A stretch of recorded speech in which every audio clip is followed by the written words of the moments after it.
Bismillahirrahmanirrahim. Assalamualaikum warahmatullahi wabarakatuh.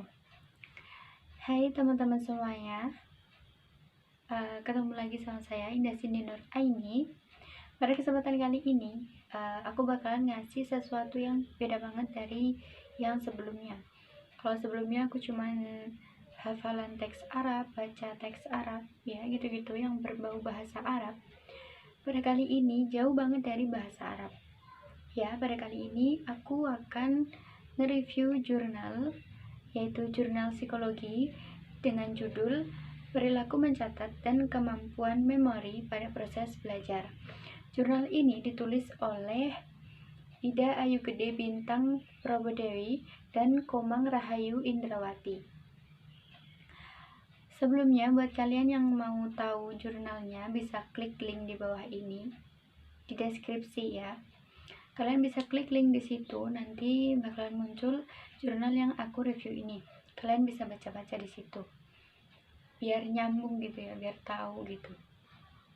Oke, selanjutnya pada review kali ini aku akan ngebahas 5 poin penting, yaitu yang pertama teori, yang kedua subjek penelitian, yang ketiga metode penelitian dan pengumpulan data, yang keempat hasil penelitian, dan yang kelima analisis data yang digunakan.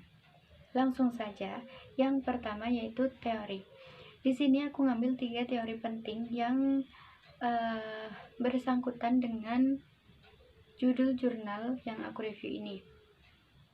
Yaitu yang pertama, menurut De Korter dan Hernaki tahun 1999. Beliau berpendapat bahwa kegiatan mencatat sebagai salah satu kegiatan terpenting karena selain meningkatkan daya ingat, catatan diperlukan untuk mengingat apa yang tersimpan dalam memori. Dikutip dari Kompas tahun 2012. Yang kedua yaitu menurut Crow dalam Purba tahun 2009. Beliau berpendapat bahwa kebiasaan-kebiasaan membuat ringkasan bahan pelajaran atau membuat catatan-catatan fakta yang sukar dan penting biasanya sangat bermanfaat. Siswa yang memiliki daya ingat yang kurang baik dapat belajar dari catatan yang dibuat dan dikreasikan oleh dirinya sendiri. Yang ketiga yaitu menurut Sumanto. Beliau berpendapat bahwa mencatat sebagai bagian dari proses belajar adalah bila mencatat yang disertai dengan kesadaran, kebutuhan, dan tujuan pencapaian belajar. Oke, itu dari teori. Selanjutnya yang kedua yaitu subjek penelitian. Subjek penelitian pada jurnal yang aku review ini yaitu siswa kelas 11 IPA SMA Negeri di Denpasar, yaitu SMA Negeri 1, SMA Negeri 2, SMA Negeri 3, SMA Negeri 6, dan SMA Negeri 7 yang berusia 15 sampai 17 tahun. Selanjutnya yang ketiga yaitu metode penelitian dan pengumpulan data. Metode penelitian dan pengumpulan data pada penelitian di jurnal yang aku review ini adalah dengan menggunakan kuesioner. Jadi mereka menggunakan 2 kuesioner, yaitu kuesioner sikap perilaku mencatat dan kuesioner sikap kemampuan memori. Jadi ada 2 kuesioner. Yang selanjutnya, yang keempat yaitu hasil penelitian. Kalian bisa cek video berikut ini. Oke teman-teman, berikut ini adalah tabel-tabel hasil penelitian yang ada di jurnal yang aku review. Yang pertama yaitu tabel 1, tabel hasil uji korelasi. Bisa dilihat hasilnya.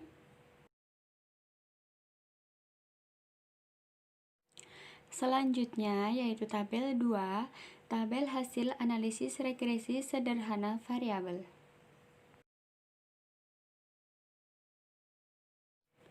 Yang ketiga yaitu tabel 3, tabel persamaan regresi. Bisa dilihat juga hasilnya.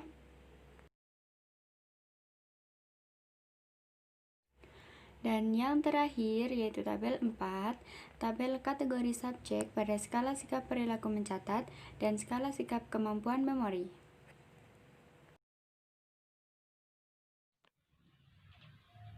Nah, oke teman-teman, kalian udah lihat ya tabel-tabel hasil penelitian di jurnal yang aku review. Ada 4 tabel ya. Dari hasil analisis regresi sederhana variabel yaitu UGF menunjukkan tingkat signifikansi yang menyatakan bahwa variabel sikap perilaku mencatat dapat digunakan untuk memprediksi sikap kemampuan memori. Ketika individu memiliki sikap perilaku mencatat, maka individu akan dapat melihat sejauh mana sikap kemampuan memori dalam diri masing-masing individu. Dalam hasil uji persamaan regresi linear sederhana diperoleh bahwa jika variabel sikap perilaku mencatat mengalami penambahan nilai, maka variabel sikap kemampuan memori akan cenderung mengalami penambahan nilai. Selanjutnya, koefisien korelasi atau R2 pada penelitian ini menunjukkan bahwa sumbangan efektif sikap perilaku mencatat terhadap sikap kemampuan memori. Sumbangan efektif yang tidak terlalu besar pada penelitian ini menunjukkan bahwa skala sikap perilaku mencatat tunggal belum mampu digunakan sebagai satu-satunya alat pengumpul data. Penelitian ini juga menyertakan data yang menunjukkan perbandingan antara mean teoritis dan mean empiris pada variabel sikap perilaku mencatat dan sikap kemampuan memori, sehingga diperoleh hasil bahwa subjek dalam penelitian ini memiliki kecenderungan sikap perilaku mencatat yang tinggi dan sikap kemampuan memori yang sedang. Jadi begitu ya hasil dari penelitian pada jurnal yang aku review ini. Selanjutnya yaitu yang kelima, yang terakhir, analisis data yang digunakan.